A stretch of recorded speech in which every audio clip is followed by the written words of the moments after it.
eno ne ade a won makasa de atia sa ban no finance form na won hwe entuase na esusu ampa se sa nneoma we nyina ekoso na sa ban no ba chena se so obekenkan ho budget de a enya de a wo mu dom kuma e wo ma Ghana ma so be fie no wo mo ba chena se na sabie won ma so se won mo de wo ma so empu tie na kanfa se won mo to atena konya so na won mo hwe ne yekọ enti asase ni mu no a ena wo ti do wo mo ma wo mo no yoma so na wo mo na ekoro no na nanke enim se bi ajanka wo mo kọ no kwa na se won mo kọ na wano ana mampanyina chana ye ewo Jubilee House ne nyina no ayensem wo mo so se di Canada tie petition ne nkrata won ma choro se wo mo de kwa akoma Ghana mampanyin ye wura John Dramani Mahama na won ma sibribi di akere ne se Ghana no ankasa ne yenyina yie wo man nsem di kansem di tie e wo se Ghana mampanyin tie wo mo dom kuma no so frɛ na de Ghana fo hwehwɛ no ankasa no wotumi yede ma wonom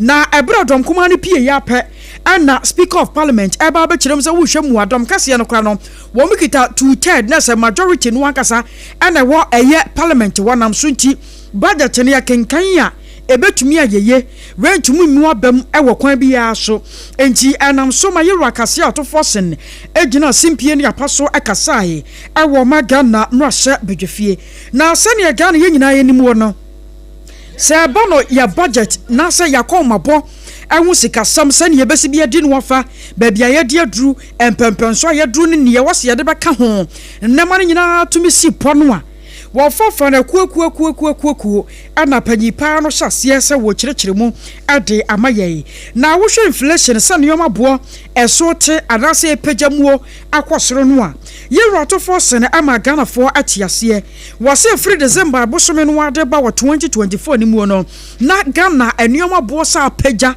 egina soro sa tie nie na no wo kirem se gina wo ha mu nchemu aduonu miensa echiripo no nwotwe 23.8% ya na enso ani kura na nyame ya dom ama yesi afi mu ya banfoforo ba ye John Dramani Mahama na dawroma ene mpanyimfo no omubu manti from January bepim June bosome ya ye kasa yi mu no wo kirem se Ghana inflation no eso ati se hwi afri 23.8% no ababedu 13.7% ya enu ye the lowest kura since 2021 na se Ghana no ye betumi aka ne se ya teso 10.1% ya de papa eya na montuo pa ya banwe ya tu a e wasa Ghana fo ya boye nsam shira etumi de mano na wo se na ewu kwa adwama so a na nkrofo ta aka womzo onioma bo kwosoro enioma bo kwosoro sugar ya ne drum mebi kurampo no ne ye 50 cedis no wo se na esu ate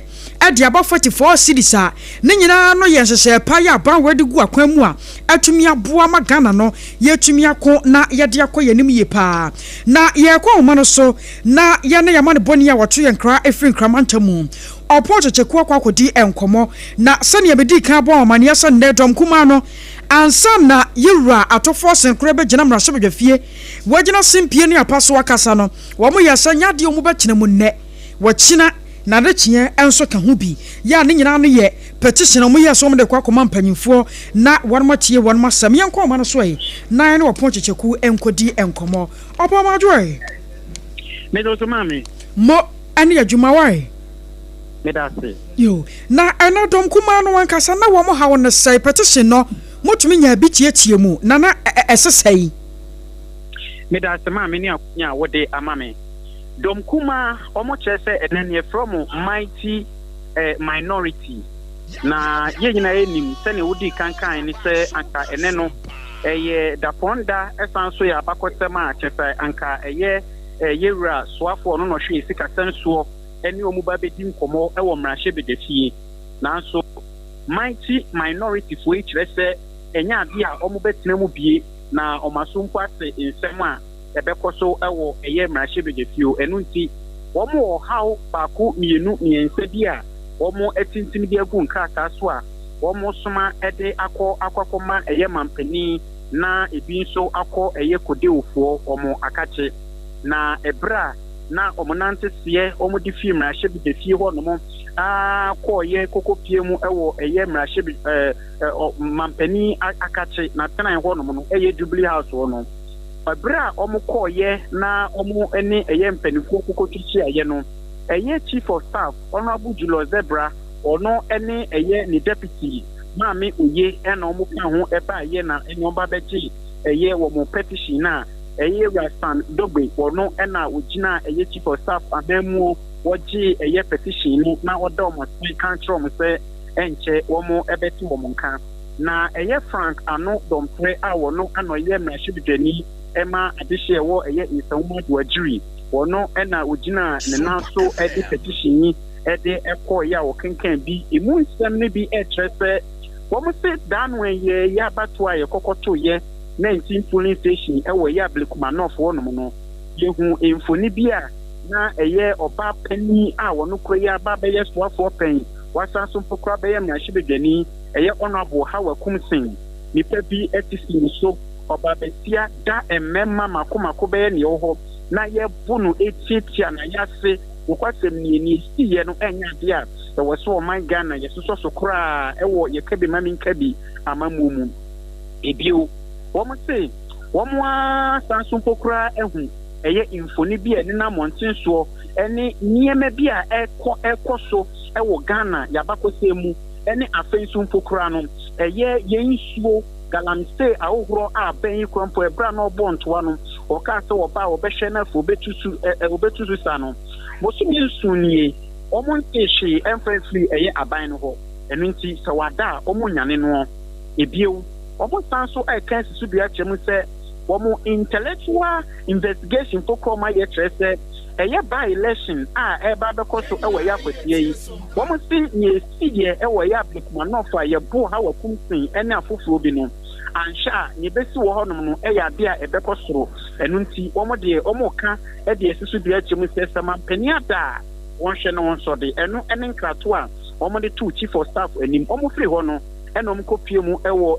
KODIE wofo omakache eho inso ensemu a omode etudwa ewo Flagstaff House wonom no tebi pepepe ene omutintin ya omo ede eno ehon so nsem ede kokotudwa ewo impenifo animu na ebra na omonye impenifo ekasa no ena honorable Frank Anodompre onukro yi esanso kasa ede adesede eni tumi a ewo KODIE ofo se breni dombia no se ye ba beto aba ekwan omofa so mu do mu agimu niema bi nkoyi a ekwan omofa so a eno so omokasa fa ho no ade a edimu enu ti wo mo hwe no mo forma no ntumu bie mampani yakasa yi ni esiye ye Blekuma North no wonka awasam mo ho wa na ye mampani odo mamu ni nyina no na ye kabi mami nkabi amamu no gitimu sedi a na wo so omu ye di ho ya no nti KODIE ofo embremu bie na omu nyina hwe emra mekasa emfa ne ekoso no ho na sebio yesi se ye transa ye hwehan se ya ansha da chankoma bi ni nchima e bank no edien ana omunye okasa wi ye no yewra Reverend Dr. Frederick Debe ono ena oye chairman oda KODIE wa no ono so oso nka tem no disigwa chemu se no kwasem nie ebra na abato no ekoso ewo ya Blekuma North no o man shada mfo mani endi akire na emum o mati ni si ye ho ni nyina enu nti ombenya ntobase ahye nka ya mighty donkuma no ede ababedo momo no na omahwem na afo mu so enu manimu ye enu omdimu anu ye ede aba omuye ye no enu mu nyina bo omuketem ena oba bepie mu ewo mrahye ejafie. Okay. And this is ya no dia ya beka ne sa wo mo san so oba mrahye ejafie bie mu ana. Meka say die omo mrahye ejafie nanso omo baaye no na ewo mu se proceedings a ekoso mrahye ejafie no na omu nwie ye meka finance minister ne budget won sensem no omu nwie ye nka anye bia na nko mu nra hompo omu nyina nko omu nyina kokura omu offices na omu hwe dwumadi nu ewo omu TV so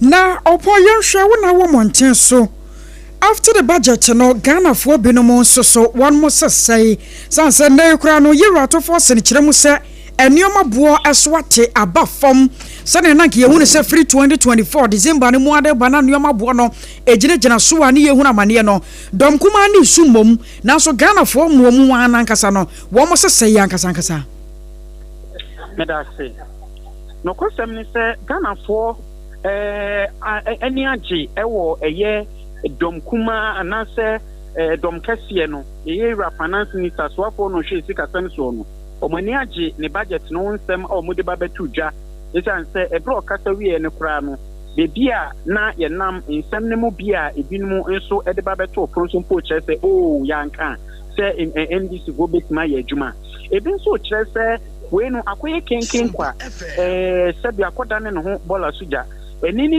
yɛhu ne sɛ ɔman no biribi a ɛkɔ so nanso sika ne amanfoɔ bɔtɔm ɛno nso ho nkɔmmɔdie kakra a amanfoɔ nso ɛkasa de afa ho no na adeɛ baako nso a Ghanafoɔ ɛkyerɛ sɛ anka bɛnhwɛ na otumi yɛ ebetumi aboa ne sɛ ɛwɔ mu sɛ ɔbɔ no ho mmɔden ɛma ɔman ne sikasɛm etumi egyina branedeɛ nanso ɔmo nhwɛ na nka entumi reflect ɛwɔ amanfoɔ bɔtɔm ɛne nneɛma a yɛse yɛatete so nso yi anka yɛnhwɛ na afei no nso no entumi ɛndeedi ɛwɔ edwaman so esan sɛ amanfoɔ sɛ ɔmo kɔ dwom a ɛboɔ no saa na ɔmo tɔn no nanso amanyɔfoɔ kasa ɔmo so yɛatete so biribiara deda n'akwan mu ɛno nso ɛho nkɔmmɔtwe kakra mene nipa baako mmiɛnsa bi edi nkɔmmɔ ɛfa ho no ɔmo de to sompa kaseɛ anim mo ane waman ye boya wode abraye abusua ne boni ya watu enkrafin kramantemo aponchecheku ane ya tene nka na wo kyeremo no de dom kuma no waka ana fei enei ne Ghana fo binom so so esusuo na wono mo ehwe ne mu kwan emu kakra na yekokotie ye ade free ne nkyɛn ye no na ebro yewura atofo se ne wokenkan budget no efabie no wo kyerɛ sɛ sia no wo hwɛ mu Ghana no yesidi no apeke pa ekɔ nanim ejina ne naso anya nantu papa bi ejina so ɔkyɛ sere ne abasa kora de ye nka sɛ titi guanie na wɔse yankane no na US dollars no dollar ba ko bia no na Ghana yesidi no ɛyɛ 17 Ghana cedis per dollar na nyame ya dom so aban betena akonya so wɔse eno anko a Ghana yesidi no aba abegina 10 Ghana cedis 10.4 Ghana cedis per US dollar ba ko afei wohwɛ British pound no nso so a na ejina 21 Ghana cedis bia per pound 1 pound na enne ya ba begina 14.1 Ghana cedis ana sɛ aban papa na aba no a ɛyɛ sɛ Ghana fo ye betumi ahoahoa no na nneoma pa atumi akoye ebiem wapanyi pa kyerɛ mu sɛ wɔn de wɔn mo plan sɛ wɔn ba be save banks ahodo sika kra bia ahodo no wɔn ba hwɛ sɛ na ɛbɛyɛ ɛbɛgyina ne na so ne mo wɔnyɛ sɛ bia wɔn begu no na sɛ ba no sɛ enwuma ahodo enyina emaburu nya bi nyɛ ani adeade no a na yewura atofo se ne ekyerɛ mu sɛ wo hwɛ mu pa no a payrolls no wɔn mo kyerɛ sɛ nei audit service wɔn mo tumi abɔmɔden ehunu nipa maako 53,311 separated staffs nko a no kyerɛ sɛ we no si yɛka separated staff no a na sɛ ebi mu hɔ no ma wɔn akɔ ma wo megiem ebi nso hɔ no a ya assign ne wɔn mo for adwuma foforɔ koraa ɛna ebi nso hɔ no a sɛ bio wɔn mo firim wɔn mo wuwu ɛne ewo bi mu nso hɔ no koraa mpo no a wɔn mo kɔ leave without salary na so saafo no nyinaa da so da payroll so a yɛtua wɔn mo ka ya Ghana yɛhye sika bɔtene awɔ mai mu a anya asɛm ketewa ma ɛna nso nti audit service ahyɛseɛ ya asaafo no nyinaa no ɛntata no wɔyiyi wɔn mafiri mu a ɛne yɛbɛtumi aka no sɛ ɛyɛ 91% complete a ɛnkyɛ koraa no ne nyina da ɛbɛtumi awie mu die na Ghana fo yɛ ho atɔyɛ na yɛkɔ homa no so na yɛkɔ akɔdi nkɔmmɔ ɛde afiri hɔnom no yɛwɛ sɛ anyambia no sɛ yɛnkasa ɛna nneɔma ɛsitiɛ yɛnim sɛ ba no mabunu efa no won madwuma animu nsensam a edaban na koma so se ne odi nka kan ye no se ne nyina no wo ma factor ya wo mo behwe se ne be ya empo no se ko ba no se ya the contract ma obi a yemfa nkomo obi o wa mo no ne nemu me behwe se baba Ghana mamu heye na eba nso ahefo na wo se won mo saka ye no wura Sharif Gali akwa kwotwetwe nkomo wo ye chief executive officer Adema aya Ghana Chamber of Young Entrepreneurs ye no akwa kwobɔ enkomo opanyi kase kwasa sundwen kan wo sister, Michio. Na wapomu yadie. Haye boko na also. Oh, wejana dom ye kurekure mu pa. Wadie wadawruma me bo wo punu mu anumre yi a. Na se eye boko. Ye hunu se Ghana ban nani abre. Wogu nhyehyɛ so na so budget no menim se wonya bi tie ya wotumi tie bi pa. Tie papa.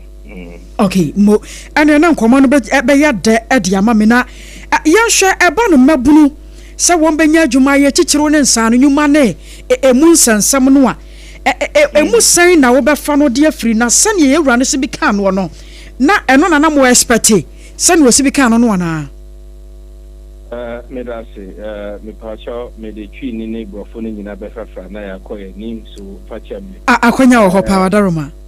Yes, budget review now at forcing the Abama Parliament Ghanaian. For me, as a leader of young entrepreneurs, you were almost 19,000 young entrepreneurs across Ghana, and a lot of young people are here born to do business. You would realize, sir,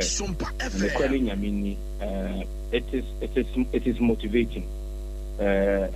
When I say it is motivating, even though say anything new, because most of the times every government comes and this is how they go by things, but Ubehu said this government have been a bit more pragmatic with Nyama or more promise here. So you will remember say on the budget and there were about 17 areas that were directly connected to young people in Ghana. You kind of programs to agencies. Yeah, we are talking about the National Youth Authority, the Youth Employment National Apprenticeship Program, Employment Program, Ninyama.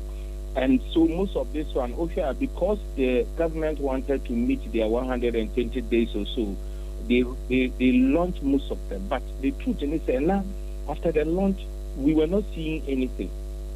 And Ekon said it was like money wasn't in the system. That was what was actually flying around. And so today, for me, is promising, sir. Finance Minister Atoforsin, Honorable Atoforsin would say, for example, National Apprenticeship Program, Omar released 21 million, and National AGYEIWAA program, which is for me, I am well connected to because of what I do. Omar released 34 million, and also largely jobs now Omar creating in other departments. For me, these are promising and these are good ones for the young people going forward because. NDC manifesto they used to win. It was largely ridden on the back of getting youth to support them. So they owe it to a lot of young people to really make sure we mainstream and prioritize youth development. And so for me, from where I sit, honestly, this is encouraging. This is inspiring. I actually even call some of the agencies. I just needed to ask that. I heard say finance minister really need to ask him and now it's just a game or a show. And I say, oh yeah, I'm told the money has come. So we have been informed and all of that. And so for me it's motivation because because it was almost becoming so disappointing there. Who say you're launching AGYEIWAA for like more than 4 or 5 months, you're launching National Apprenticeship Program, you're launching say for young people, but now you have no action. But I feel that the finance minister say or more realistic for action there, then it's a good thing to me. Okay, now you really say you will say a Fabio no. You were to force and Chiremu say, Sakobana say one more contractor. One more farmer and Crawforma mines of foreigners and on Nemumbarasa Ghana for. The minister Mehono and I, it's difficult to hear you. I feel yeah, what you mean, can ye? Yes, I think that's it. Adam. Hello, you are sorry for something, yes, I feel better. Okay, you made us see. No, me, Chiramu say, no, you are to force and a cabibi. Says a banny new ma, I want the man who contract and one. One barra say, young farmer foreigners, Nemo Yadeba Ghana for Ankasankasa. Anna Ghana and so no yenim say, a muto do one ye mebunu. Ya wombe to me a year, Juma no my ye. Ebium. Now one more cast a bano pay rules so and they Yaron say audit service a shas ye, just a nipa best 53,311. Ya do one more good pay rules so one more jacket ya. Any quasa one more jie. Yes, a cogunco for bin bottom. Yan share a mebunu in a sad ye, and a sad ye nay, ya pass a mebunu cocodru, and a babia. Audit service and so I shall see a one more de tekoi. A babuayano. All right. Well, no, especially my main first one, no.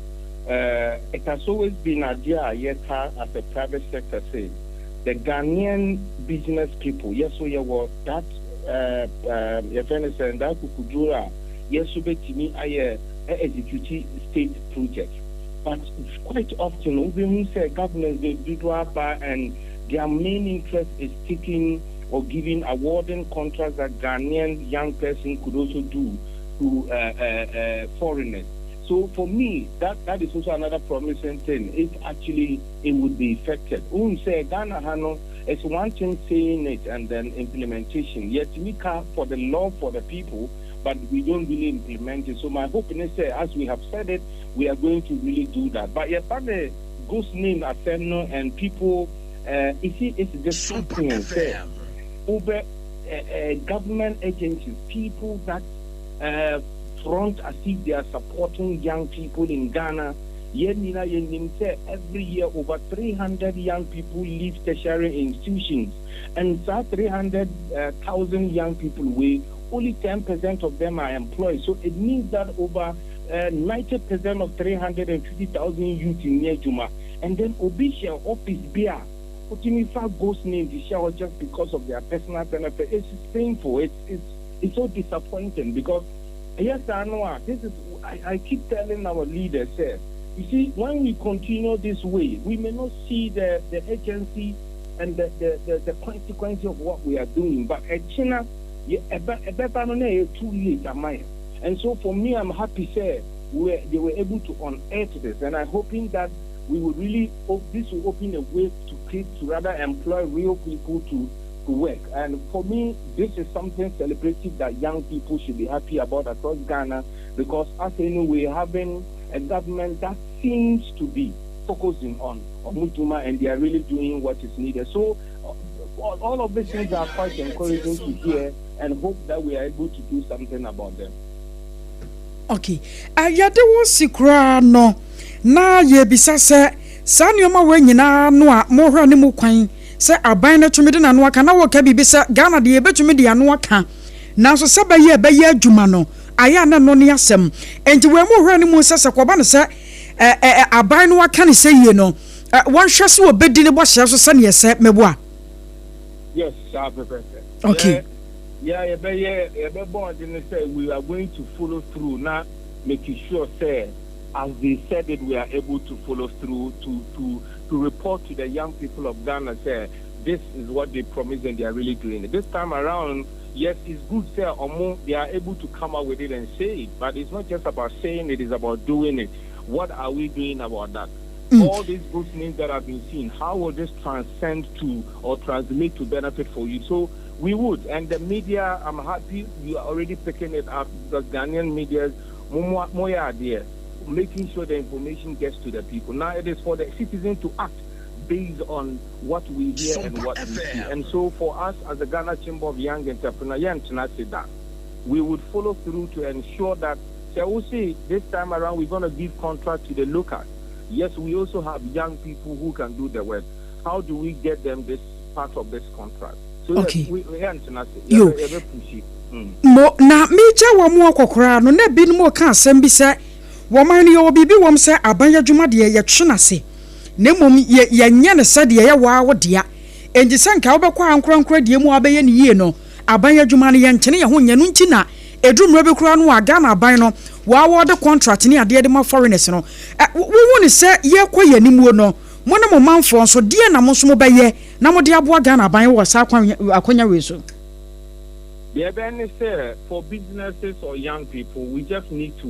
One of the reasons why, the contract Maya we disappoint is rather the resources and the mobilization to do the work. So what we would do is that, and for me as leader of a chamber and young people, I lead young people, we would encourage youth to bring their resources together, because one, you see, our problem is selfishness. Obia per se and sheriff per se or no now by a way, also per se now by a way. When you know, say, or strengthening to me, so why don't you form alliance with sheriff? Namun to me, no be anya ne kakra namun come baby. So we would promote collaboration so that you have the strength, because when you are united, you have that strength to be able to deliver. We will promote that. And there, if you receive a contract or a project and you are not able to do it, then you should be either receive some punitive measures next time or be and repeat it. So yes, we have a board government by ensuring, say government you want to construct a road and thinking that Ghanaians don't have the muscle, we can come together as a consortium, as a group, and bring our resources together and take that contract and do. And so at that end of the day, we to me deliver our government for development to go on. So the idea of Ghanaians not being able, and that's why they give to foreigners, the foreigners are also different citizens, right? So almost country, they wouldn't have been able to grow and come here. So let's be deliberate. Let's focus on our people. Businesses locally are also able to strive. Excuses in every room, they would also be miscreants among the good ones. But the most important thing is the intention and the political will. So political will know how they will do it. Mo, you're Sharif Gali, Yami ensure why? It has Yami shows. CP. I was your Nutrition Komoi, Area Chief Executive Officer, ADEPA Ghana Chamber of Young Entrepreneurs. Yera Sharif Gali and Yanana Kasaya, na waboy and commode, say, and Mabruno Sobaya one more from Mudia San say, ye, by ye.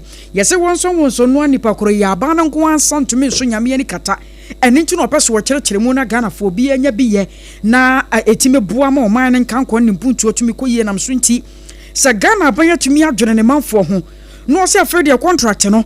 One fan kwama kwasi broni ananko fo mama so moma me ye nemom sika no anka Ghana dia ene na mabunu so baye won mafam de na waye bi ede aboa hot bite kase bo ana abusia wasogusu ya wutie awo SOMPA 106.5 SOMPA 106.5 na ana iwoba no adwadie ane mu nsansam a yenim se nioma se ye kra nioma ade afrin krofo mama so na yade aba o my Ghana mu eno se yade kono ne nyina no exchange rate kuroye na sikasam ni bekoyi a na sa dollar no sote na o man no ye sikasam no pagya ne mu no aya na eboa yenkwa o man so ai ye no ra Samson Asaki Aringobet ekwa kwatwetwe nkomo wo secretary the Importers and Exporters Association of Ghana yenkwa ne no enkodi enkomo papa nye kase mo ajo SOMPA so nie michamo tifo ina na mo ho yede me hu ya papa ya da nyame ase aminim se na budget na omunya akwanya etie kakra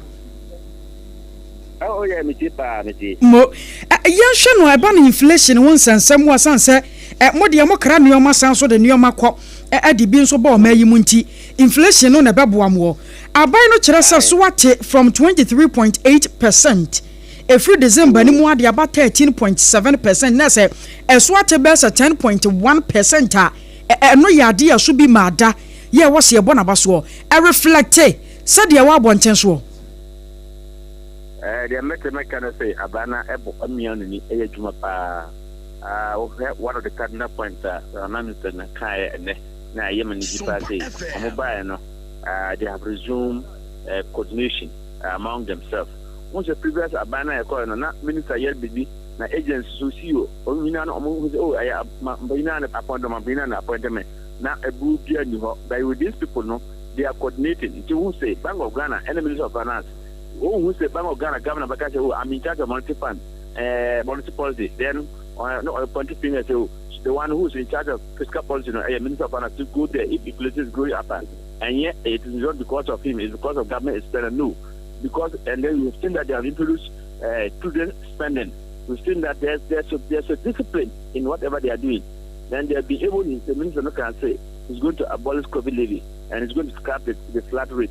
He's going to engage nationwide with the stakeholders. And then by the next budget, no, they will come with uniformity in terms of the VAT for the business community. These are some of the things that we want. Then, of course, he did not introduce any tax on the business community.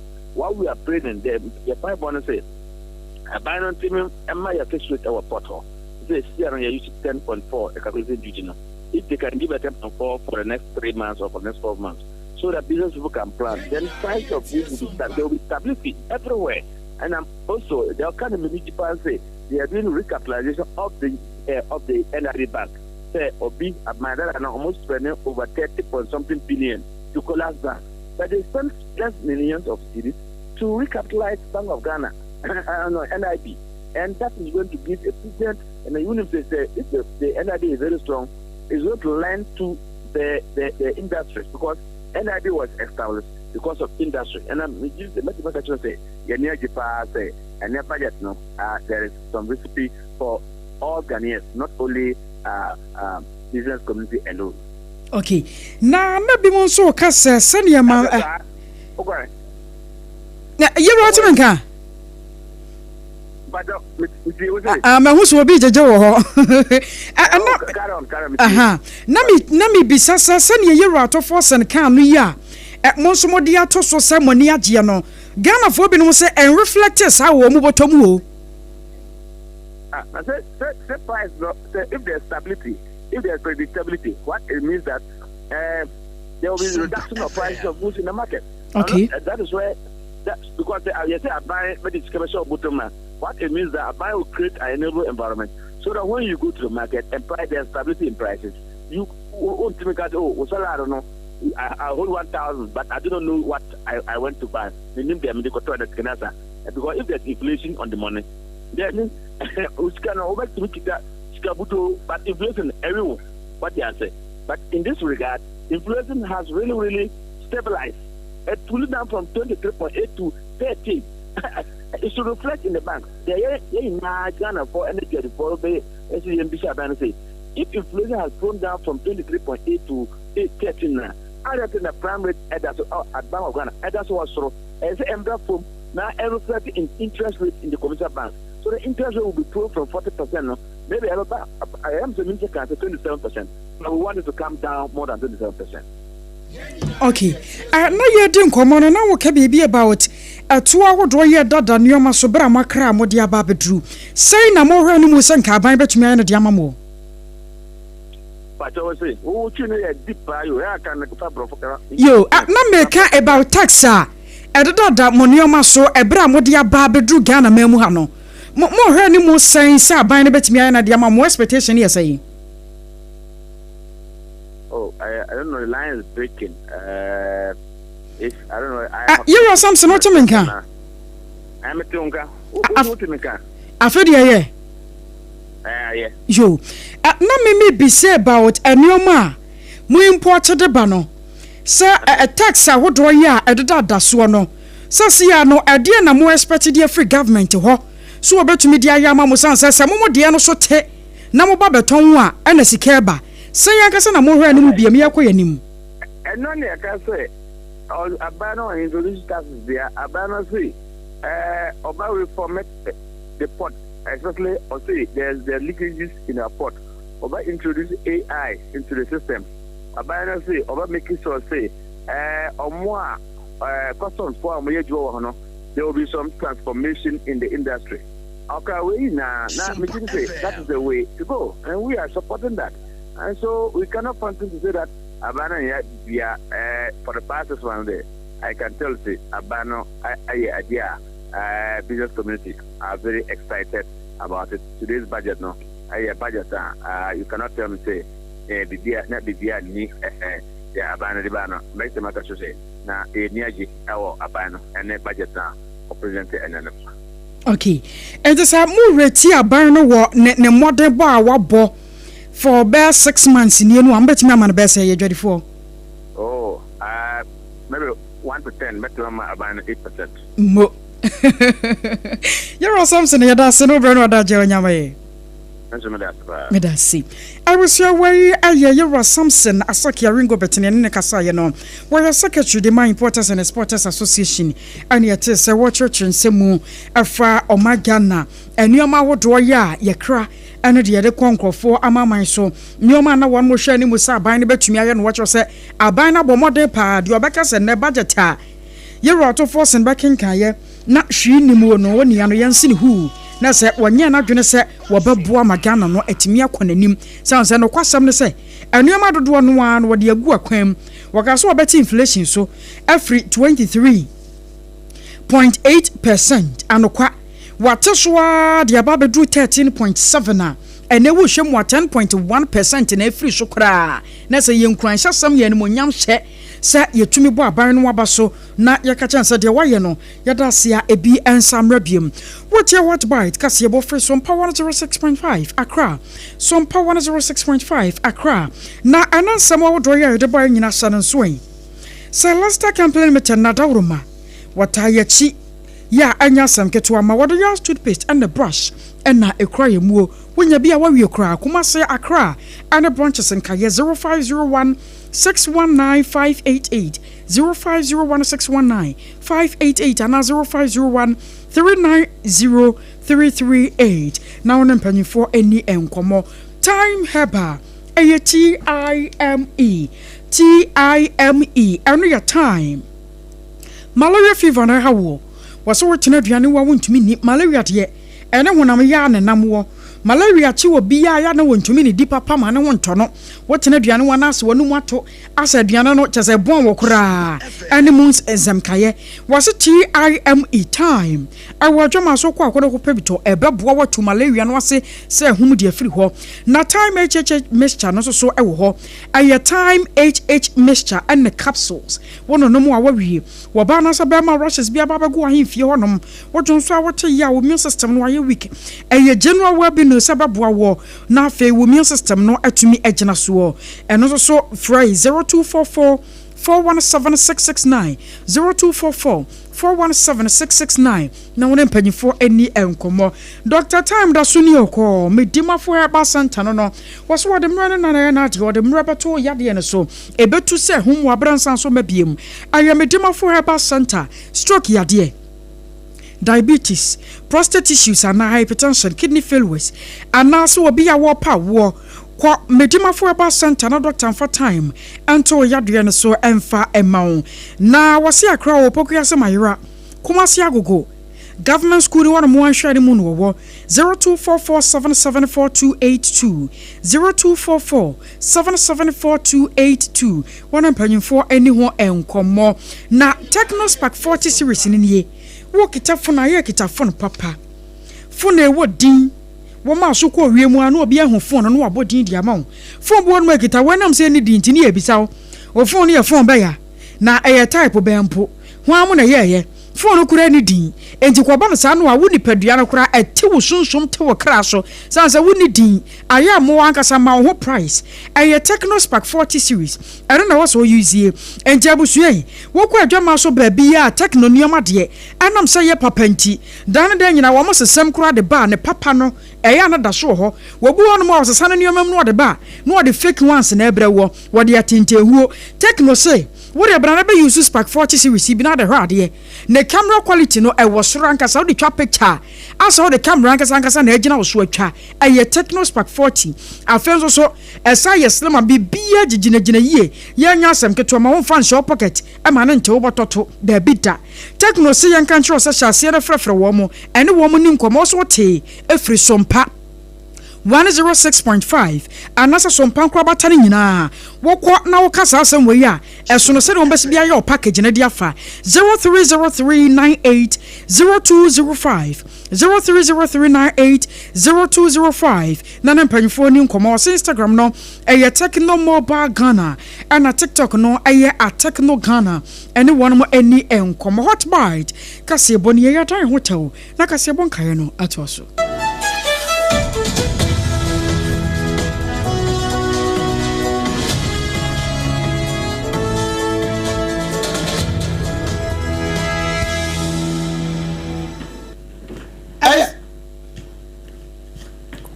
Aya hot bite na ye to aso say dia na ye say hot bite nto aso no na ye de esom wo no sane nso nsam no braka atia ho nwi na nso ye beje bre na achechiri nyina mu kama de amawo ena nsam a ye de som wo say hot bite ka say ne nto aso no na poso bie ya ye pone de amawo no ebie ne say odonyafo atobafo asen wo kwamra say ojafie no wa kire say wonu be inherit broken economy and jonku nyina chepe ni chepe nyina jonku na nso wo wa bibi afa ho wo se enefo be se ahanuni a wanom abeji benwane tena so se de omo ama economy aye akono no Ghana fo bo wonsem atofo se ka bibi adefa besia bo ho ye de mu nchiremu ebebere wo na se de wakafa god board ho se wo aye bechew se nam sebu akwaso to god wo so ye be ye he no na enumu ana ononyamfo governance kwame aboja wono so de atoja an wa chese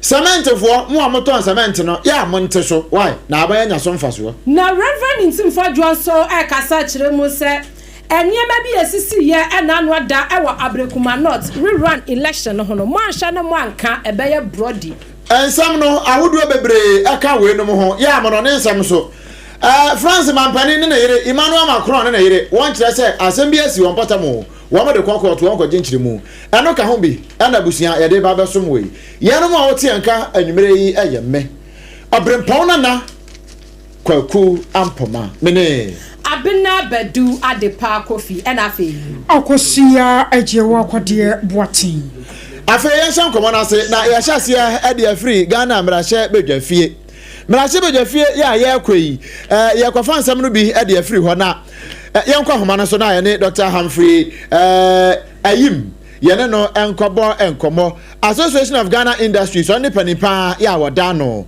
na ye musa no sa so enansam a nemanyamfo akese ratofo asene kwato dwa e Ghana mrahye bedwafie ne edi kan na wo amukura mpo no waje wo madwenkyere nso a reflective of budget num ana se we no ebonchen apeke ana sa mpeke Doc Majo Hello Doc Majo timika Majo good evening mo ya da se pa nwumre isi wache bre ene ye bon komo SOMPA 106.5 FM so okay right Doc ya bo aso ya nwumre ya we de boko na oman foto sanfo ekwa kenkan akonhomabo sene oman ni sikasem ye besi fast spending on the afa no ne edi kan asema ye busa ne se Association of Ghana Industries wo mu di kan consult mo ansana budget wo ko ready I'm consult here. We have what we call the budget review and we have what we call the input into the budget. I says the agent come fraying you know mo edin komo the ayesha eba budget na beboa ankranko eduma into yes they consulted us wo consult mu wie ye budget ba ye ni amode ma won no reflect ye one of our major issues are smuggling of goods at the various ports related to under invoicing. Any smuggled goods are Bakuma, Guye, Yejuma, any production of Ghana, smuggling of flour, smuggling of Coca-Cola, smuggling of oil, Ninkika, Bakuma, SA Jumanina. The minister at two Kahwansam, Honorable two Kahwansam is deploying an initiative to curtail those ones. If I can mention that as one of the proposals we tabled, then he's captured it accordingly.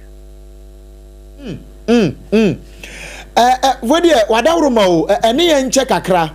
Apart from smuggling of goods, yeah, what can one say me? DMBO na mususuma swafo ya. Wajitu mu ebaya na sano. Let me say issue on the VAT reforms and also on the IMF or consult so as stakeholders in the reforms for the VAT reforms. And even though no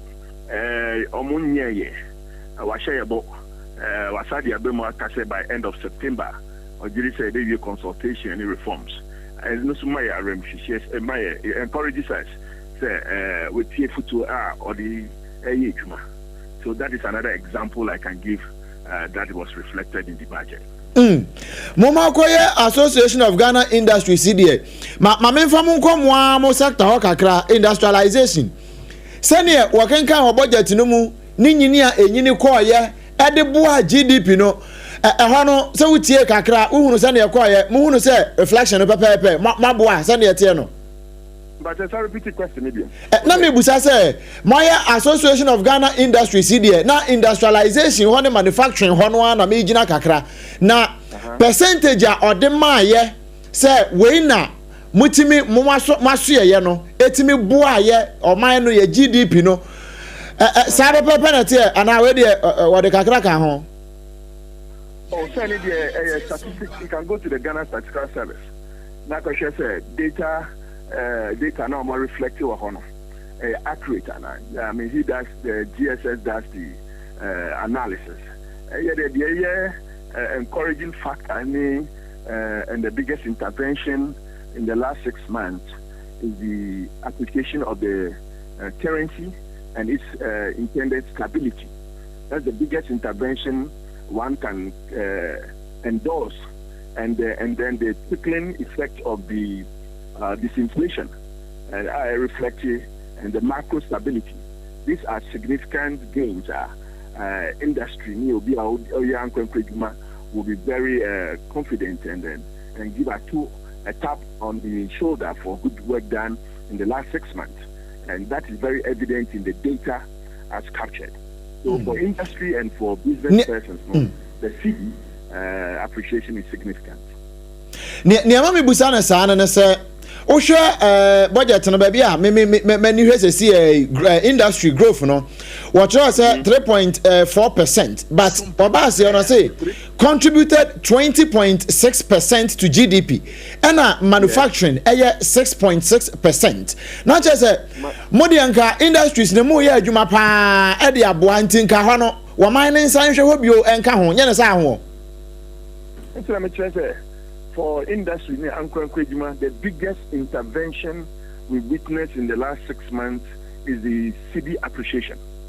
And once you have that, which is one of the destructive elements in our factors of production, into one CD now appreciating for the last 6 months to data, we are grateful. And that is the beginning of stability.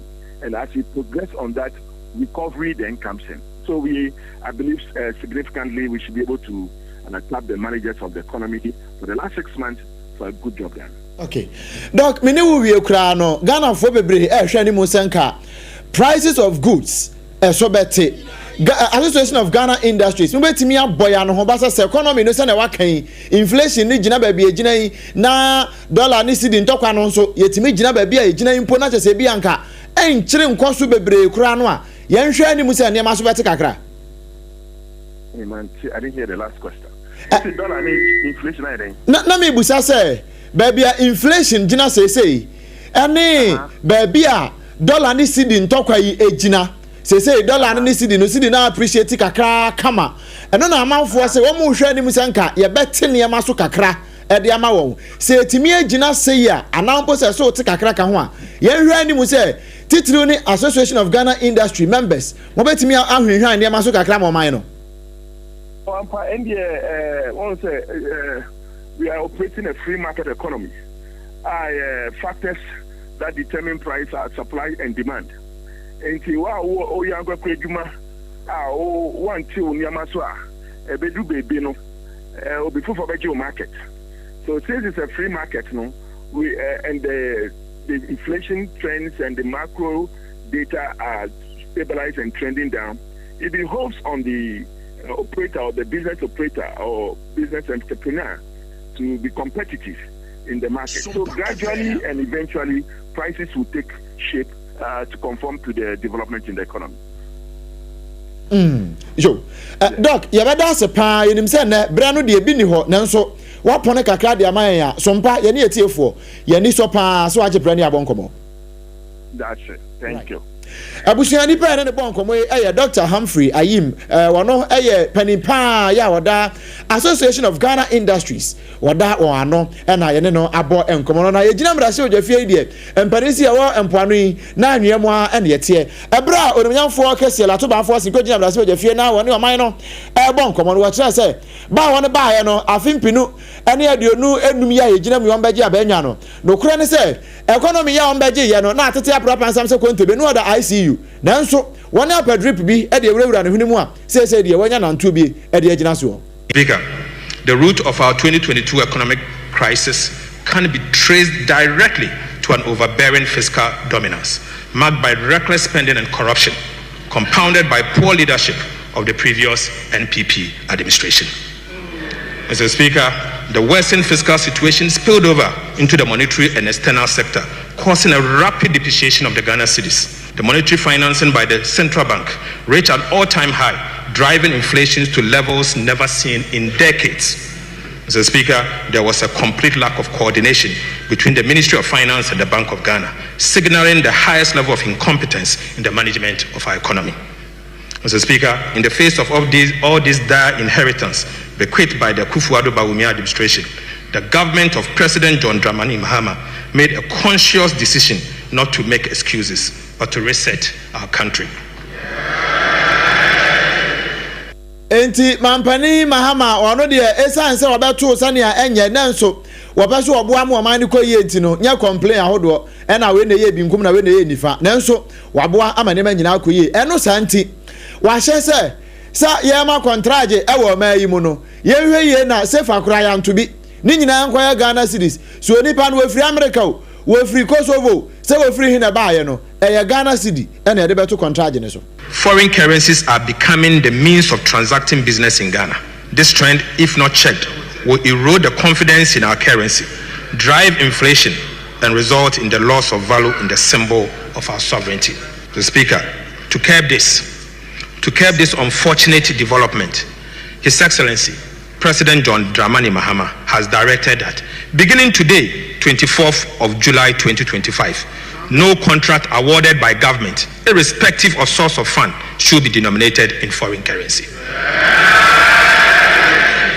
Yeah. Onumanya focus yel ato forcing ena okasa ye no. Na abusia mid-year budget ya okwakinka ye mo na ononyamfo Dr. Kasel atoba forcing editu dwabio se wohwemu a wane na ban NDC amanyuko wane befa banwa yi etena so ankakra wane mse wa mo reset wa man yi di amaye enefo bese ahanunie 200 days na wase sadia wane na ban yi aboa ma economy no etumi agina brane afenso emu ada ho fan wo bi ahu nuama wane mo di gugu akwemu wane na ban ya bo adwuma na wakacha Ghana dihye nyina sei satan na run ya wane befa economy no ewa kwan bone so na atete apro apansam no enye se ebia won bedada Ghana fo anase sebisebio wanu ba ya krokro da dwan wose da bida wanu be fa no amenam na entache ne adeade aye ho enso sese ba bia wo mode ye kono eye kokoso.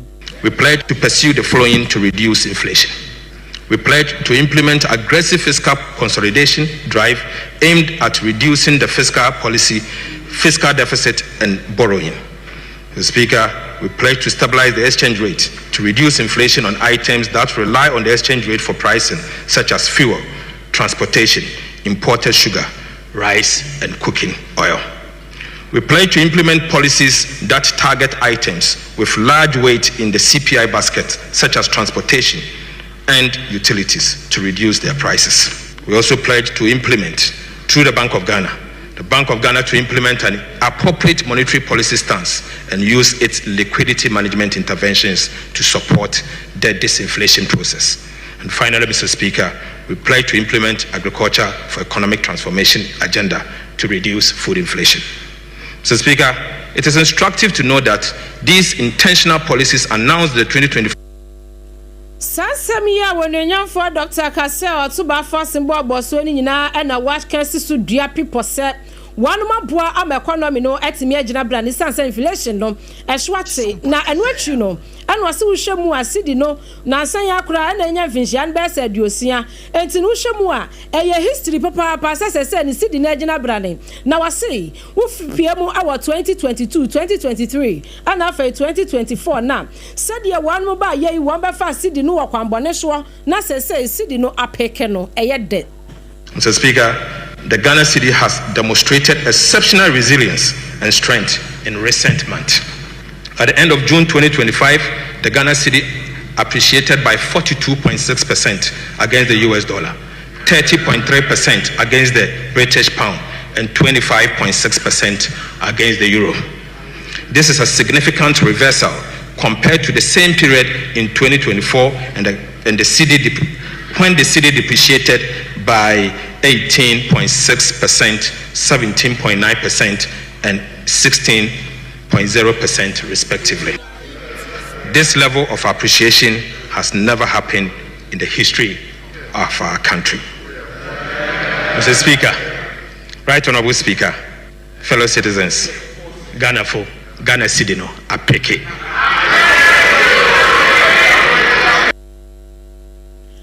Nanya sidi no ose apeke adwumaku enyan esi amra hyebedwani wanukro ya eyesa na hene enai awamra hyebedwafie bra wakwakenkaye ya media budget no na wode sansemitu dwa ya kwahoma ne so ne Dr. Arthur Duncan waya governance experts yane no kwatwetwe nkomo efa sadie yesidi wanum sa apeke yi ana afei sadie budget yi ekoye wamani age ho wanu so ahwehwehwe mu ehwe sade na aka wo mo hwe wo mo ade anim no bibia akoyi a mi rate menka majoe yada se papa pa se wanya ya wadaje ene e betwetwe nkomoi ora danka nei ye bisa o media budget ene ya hwe de fast de afam inflation wam sa drop se sidi no apeke edian ena wo kafa ho Ulai no emu nshete nye clear papa but the metu honka ma mi wadan kan me fa sha wuti menka SOMPA FM budget ya media budget ye kopie mu wo mrahye bedwafia ye sa na hena kenkan ya wiei ene ye bisa o na mo expectations ene sen na wakenkan wie ya mo hwa ya no motimi ehu ne na mo hwa ni mo hu bi wom am the every minute SOMPA minimum kasai odika mitia boati efunu na minimum kasai na my expectation na mi gidi de ensema mebo board de mehwe de yura Dr. Atoforson oko do ku read the budget na obakano am the ayaku bi pe na meka de wanka ono na no nya me pa so am the wanka ngani na mi gidi de oboboard no ama yeshim kure de na meche de or they see the meeting in aggression there, ye cry, the mafia, a woman there, Oboko, sitting in the Bokosro, another baby from on the dollar, no order, Omami, the one me aggression there, the dollar Nigiano, at least obeying a home in the next 2 quarters in Akama, I finance some there, or aggression cassette, big pushy, why can't one some 24-hour economy waka no wasem mo anka ho asema am the seminar man to onene mesiafo wo bank no women's bank on mo man to the waka wasem nanka ni ngala waka ne de am the aggression wom ya yini na yesi kasami na ojina tidina ho dendo se tidina ho dini jina yi a nyaman kani na laborato yi zame mi tidde budget na waka ne de apart from Women's Bank na man to watch them Ghana some okani na oya sama oye akomotoye ma asem no waka che Ghana for ya hwede orata yada se na wakwaya governance expert ya eba no amemo pa mu hwehwemu yemfa de da emfanto na wabini mu no yembisa o na onwanyafo kase atoba forcing yesa na hene kase sese no omo awode government contracts ma wo bia se bia be bosika na na se obetuaka wo foreign currency mo eno no hwa wonu betumi aye na wo mo yenso a ebeboa ama economy no etumi agina yi ana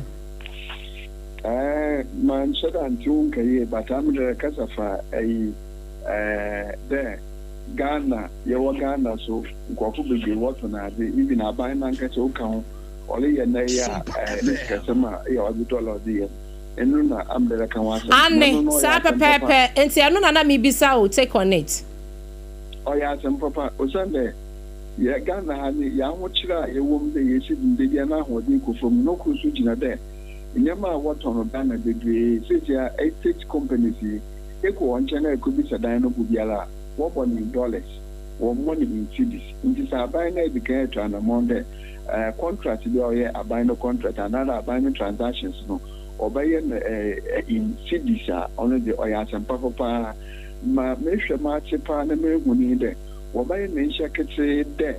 I did yet on Roman so over mama Eberton in cities. So there are quarter there or what on in cities. The when you know we are or quarter then be mortgage, no $1. Na dollar cost no afi no do what on dano me na am da omwa in so ba sha na kete de bi ofin na zikwe adibera ye ton wo man yi mo bia no obi ayi ho ma order okotu dollar na mo okotu cedi do ba ma ye cedi na ho ayaje na ono so wa bo breno wa ko ni no am jidi de ono de o ya sam papa metin no na ko bato bi mpa Sunday dollars. Mira Duncan, na wo kase na wasank wa extending na ka buying and selling account. Kakra yanso ya hwehwe mu ho no eno no so ka ho bi. Enti no advertisement kra no se ka ho.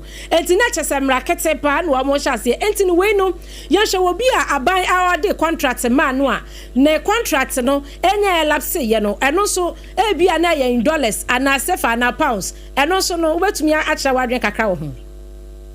Na me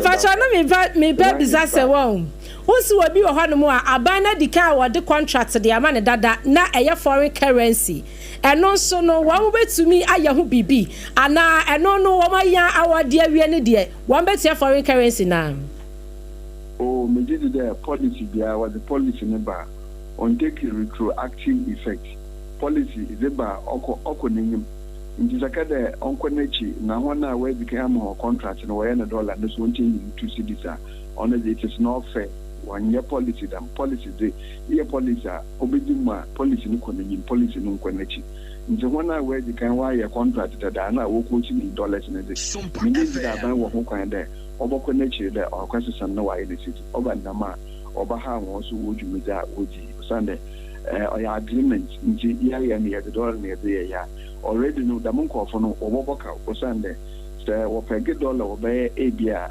another opege dollar de abia no ye 14 and 15 necessarily ABENA dollar no ekodu 10.5 in a way no why the can wa boka nti second sanso ka de the carvice da nam de abro so abremu so nti ona de no nya papa policy papa bia oba okoni onkonechi Mira me da se ye ja wo mo wakwa ne kra no ene dom kuma ne nyina apie yi esanse de si ye e wa Abrekuma North 19 police centers ye omkwato rerun election no ho no wo mo ayese wo mo wo how pie enam so e ma wo mo pie wo mo antena se eno so wasem kakra wo be kan fa ho odikan ayi Abrekuma mo si no nya asem pepe bia danu BBC wo ayewa so west wo ya kan wasa ma yankan wi nti se bi bisa so kweti wa Abrekuma onya de papa nti am the minority from wo ho kwan de wo bakasa wo de atia na politicians na la wo nyanka no kwal o sande ye wo manyimu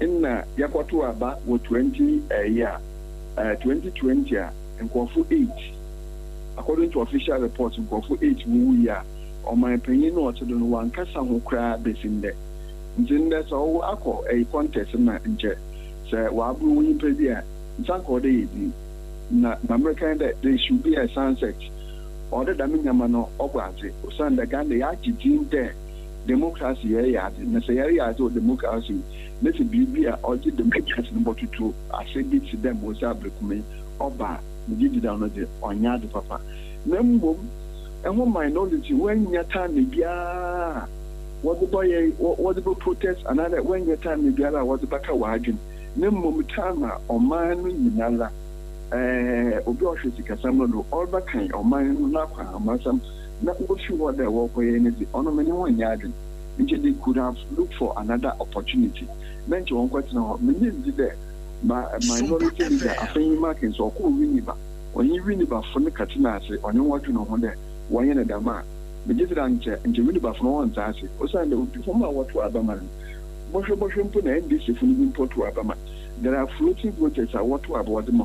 Into the consumer na kejina yenu na kono lokedu party some there wabru ni to Abrekuma nti ne ya da matama na wode da madness ani mom me wanya ade nti obotu mahwe time for apart from the internal no boycott to yesi kasam no ni wanya ade nti zamwaye wo ko debate obey debate ni bi another on yibi why the man was saying that way irrelevant was in a parliament way now so all them why Sunday or the team also waging it with Gina constituencies different no that at least wakasa ma constituency in the constituency over 70 plus in the yanso wonka another one castle or budget you want need the over boy amengo next time one share appropriate time obutum wada the matter that's Mo yansu ya dase papa yera Dr. Arthur Duncan.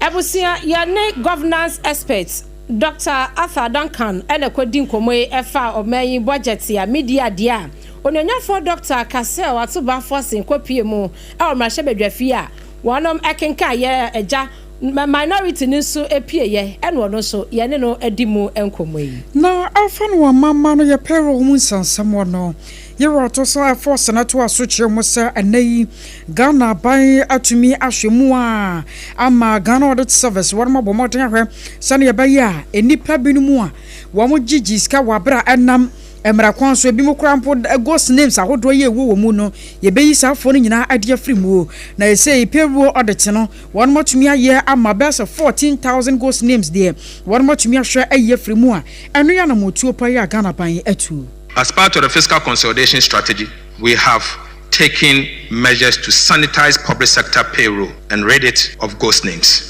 Subsequently, we engaged the Ghana Audit Service to undertake a nationwide payroll audit across all 16 regions of the country. The Speaker, the Audit Service has completed 91% of the payroll audit. So far, the Audit Service has not been able to identify or verify over 14,000 workers. Mr. Speaker, again, they have identified 53,311 separated staff on the payroll. The Speaker, separated staffs are staff who are either on retirement, reassigned, terminated, or are on leave without pay or deceased and yet remain on government payroll. Mr.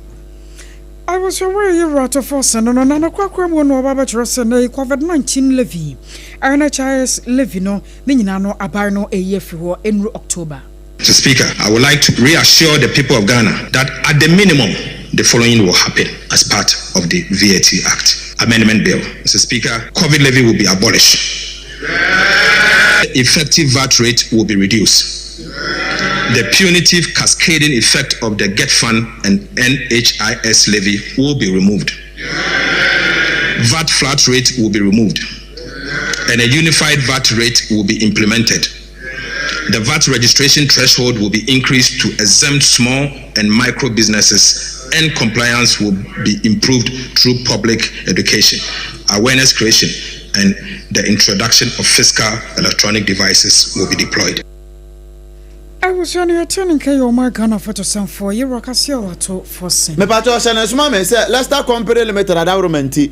Cassiano, Edna Quamu, Cassiano, Sabi, and Carboni Nim. Leicester Company Limited and what they years toothpaste and then the brush at the Abba. Sure, I can tell you, sir. As one for a question, I'm going to say, one more quiet budget to quack and can best. I don't hear me in the chili honor. Say, years toothpaste and then the brush, yeah, the tree is here. Oh, Casmaba. Oh, no crap, woman, you to me, no crap. Yes, toothpaste and then the brush, no. I don't know correct. Papa Panwa, it's me boy, Emma Moo, a toss of Kamapa. And until Uko Jama, so so quack, baby at me pato, I know pay. Yes, toothpaste and then the brush, no. You ma do as to us or two baby. Nina, more than Marco, Nafako Guffy, the Bia Enkoye. 0501 619 588 0501 619 588 and 0501 690 0501 390 338 0501 390 338 na fe onimpani emo honkomo na se wo wie ne sa no a na washa ne nso se wonya twitwi osia wie sare de bepa aduane adi emfa nkwasha yade esan se yade pa na yade se malaria e na achewo ana se bia honam na ye aduane no esi wo na wontimi ntibi ni sa no a wo no ubehia time heba mixture enya sade aduane no watwu se pa enso na wontimi ntibi ni time heba mixture no ne adu papa no eno betimi abo apa wo nso wo honam ta tutu pa udwa wo no me pa cho ya na akopa bi ato afei wo bi wo ho a wo jonso a na wote ya pa e wa kire bema ana wo ba oda ho a ene be se ya nanka so oda ho ni asa nanka buru asa boka shira to so wo bi a wasan anya okudo ebu se wa wie for the where ye kan hene bema me pa cho ya so yes me ma na mu wo mpam ye why uhia time HH mixture and then correct one no wa ojo so awte ya wachire no time HH mixture kope bi to na emo pa pharmacy herbal shops bia mu benya bia to the numbers 0244 417 669 0244 417 669 eno ye KNG herbal wa mu di no ba ye wa mo numbers nam dia ma asa no kope bi to ton na won so nya sika efagu botom na wo frɛ dia e Techno Spark 40 series and na de be frɛ san say eno ni mobile phone no a eto nsuo ma no afo ade e wi abo no a enka no me pa pacho we no to mfuturo mu nso a otimi fo ade baabi e beto bia no apetampe osu abrobo water bitin stone no ansa wo fo ade no akọ baabi bomode ko pebito na nia ye nika ma ko mu ni say ye the noise cancellation system e de ahye mfimfin ho no eno nti o ye ko no a wo voice no a wo de kasa no pe e na eche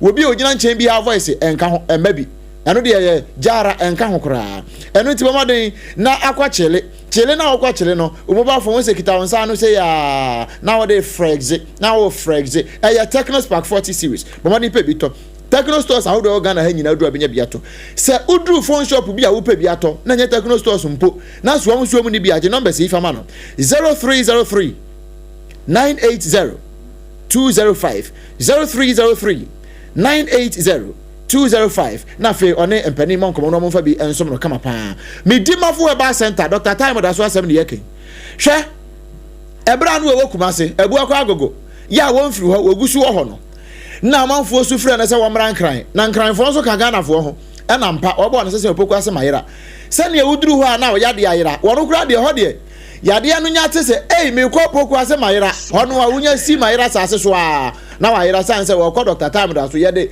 time to yade no so enu nti bra na stroke no uchepe usisi diabetes prostate one hypertension kidney failure na yamfa time on to so ema pa yade bia ye kwankro e woni padua no mu no yamfa time ento so emfa ma wo afema wade be se mfie mpem ha awo ma da bia ha kwasi krawa wan na ekro no da bi sa de no enye mesro pa ko Dr. Time da so na afi wamfa bre wonde o ma aboso mepe awo no beba ama bibia timi aye fine wo poku ase mayira wonkra ha ya ena kuma sanso abu akwa agogo ne aban suku no ho no ena edi animhwe je number si bibiti wadwen ne yemonkombo 0244 774 282 0244 774 282 ena 0500 727215 0500 727215 wono madawromenti ma yentwe hu simamra ye ba Emmanuel Macron na yere wone kokoto dia ne wone kwaje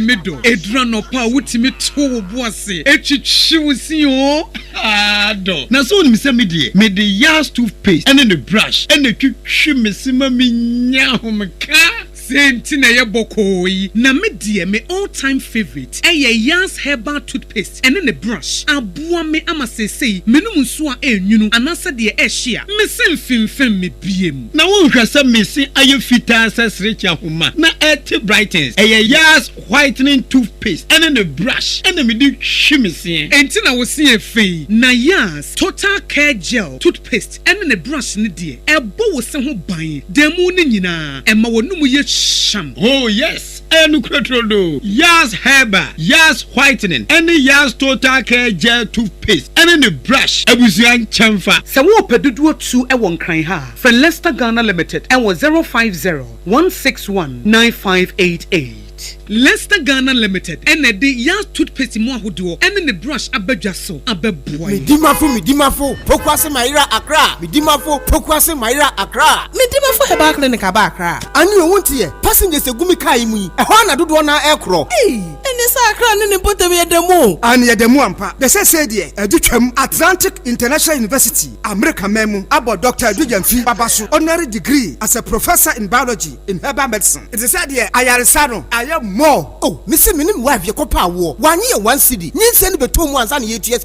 Miss me connection and shut down Koye, na a sakakra. To say what Peggy Mama, what young Bem connection. What about the crowd? About the cry. Stroke on so dear. What found small. Just say, I did you who any dear Siano. Yari Bia Tatia, ever Dr. Tamdaso and so. Diabetes, hepatitis B, prostate, hypertension, malaria. Yari Bia. Kumasi say, oh, opposite government school. And then Krahanso, Obepim. Pokuase Mayra Kwanoso. For a doctor 0244 774 282 and 0500 727215. Midimba for Herbal Clinic. Wudima for Newa.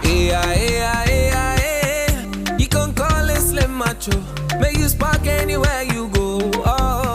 Ghana, why you ready? Say obey Guyana. My Yanadi Joe. A Techno Spark 40 series for cry. Abedramas. A Joe. There were more style. There were more spark. Sleek, classy. Kaish. Screen is sukama. Check. Battery no one holding. Nessa chanso. Check. Crystal clear AI camera. Edimon phone ya ube chucha. Ube posting na. Triple check. Super fast process. Edima games ha ubebo. Who streaming, who snapping, who slaying, and they who flexing.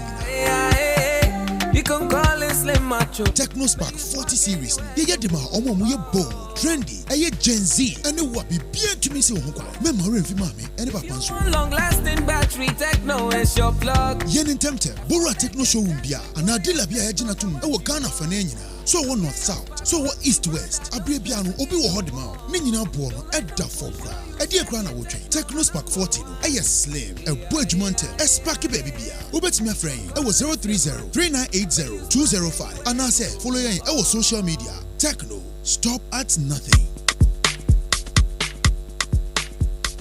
Kweku, minim se wayeshi. Me kraman nane. Now so ebony show one embasso. Mane honsepeno. Ebony condoms comes in different flavors and available in all pharmacies, chemical shops, over-the-counter shops, and pubs. For bulk purchases, contact 055-230-0075. Ebony condoms, Ghana's most pleasurable condoms. Make it worth it. We got peppermint, strawberry, vanilla, chocolate.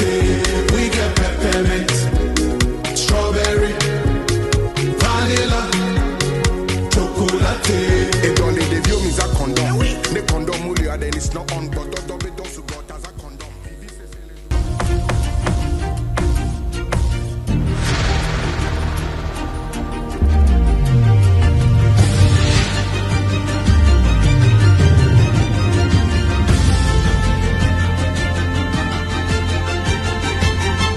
SOMPA TV, Emma Aketriapa.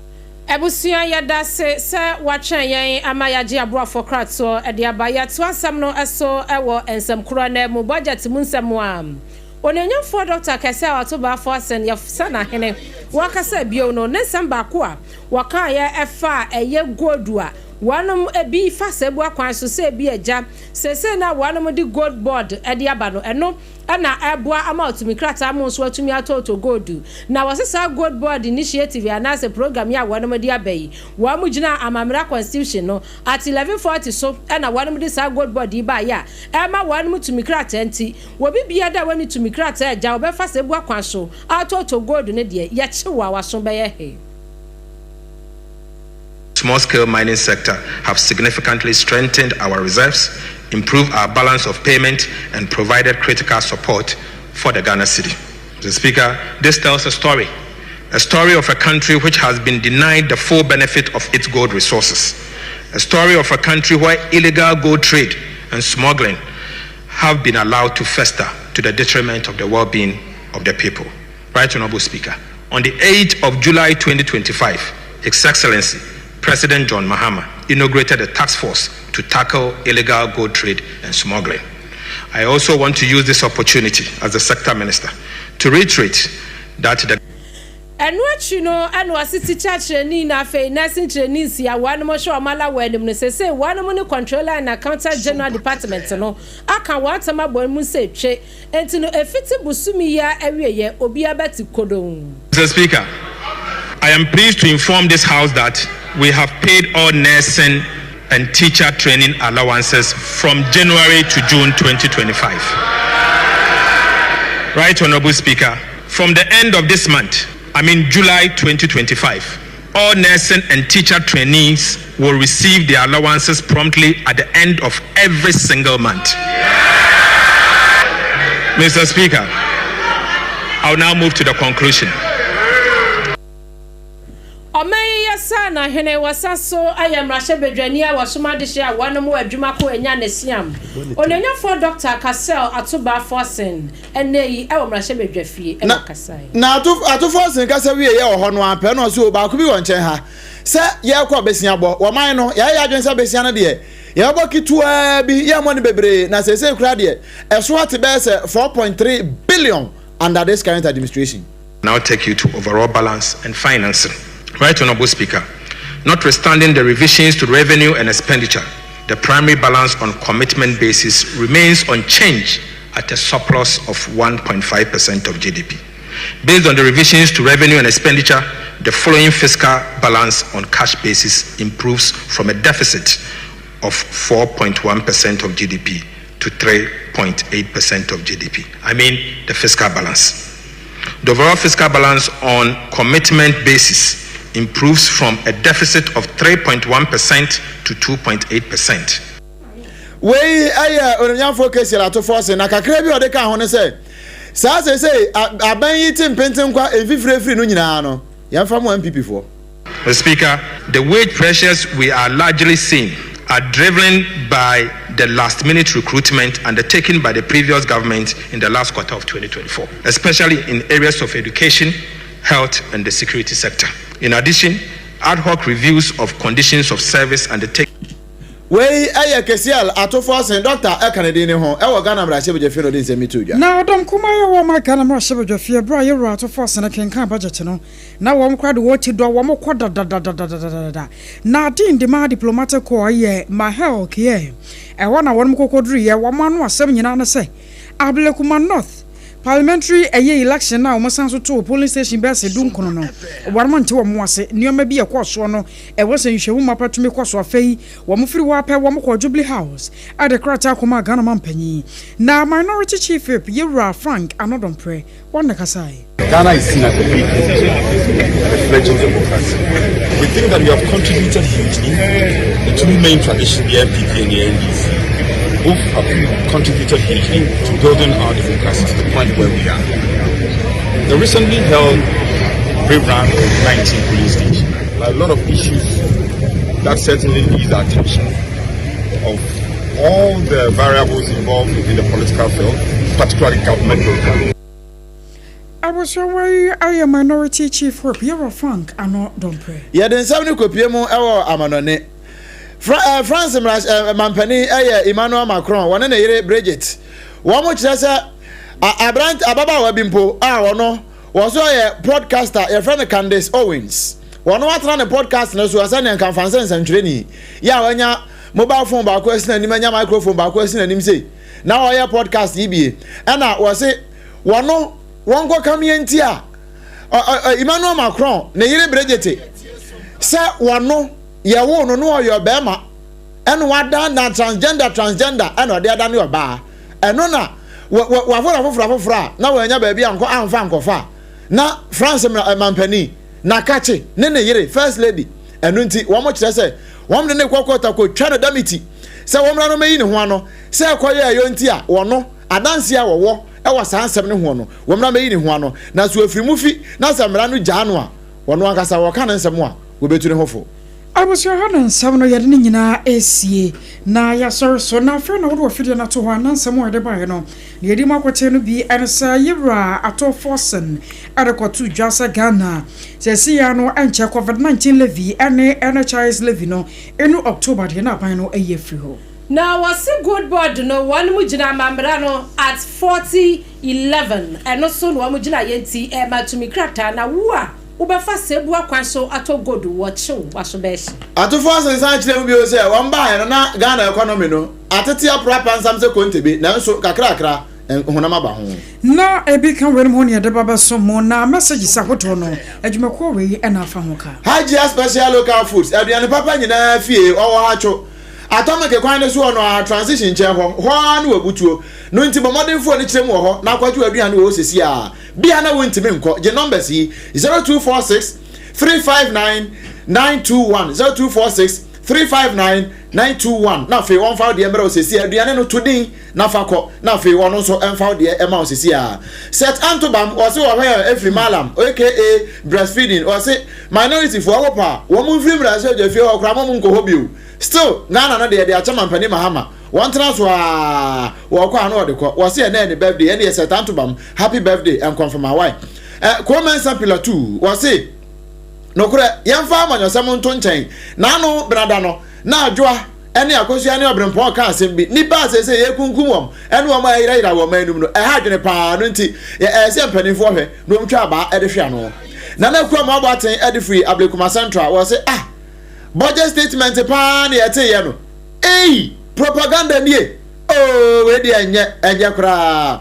Nana Yabua say, good evening to you all. Also, Obrempong, you and your team, no, you are doing outstanding work this evening. Keep it up. I say, open my outfit no mo and yeah she am we chire ho ne nka ho ase wate mo nyame ya de pa. Abusia we no ne bi ka ho na so bra no nti no ye mfansi na ye nto aso mfiri benkum ha. AKOSUA AGYEIWAA kwade boaten ne medin me ne menuaba. ABENA bedu ana afi. Obrempong na kwaku ampoma.